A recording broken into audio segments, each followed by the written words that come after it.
আমি জানলাম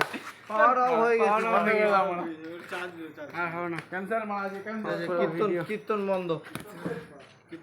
video of করে দাও। আজকের মতো এখানেই ঠিক আছে, আমাদের কীর্তন আবার শুরু হবে পুজোর পর।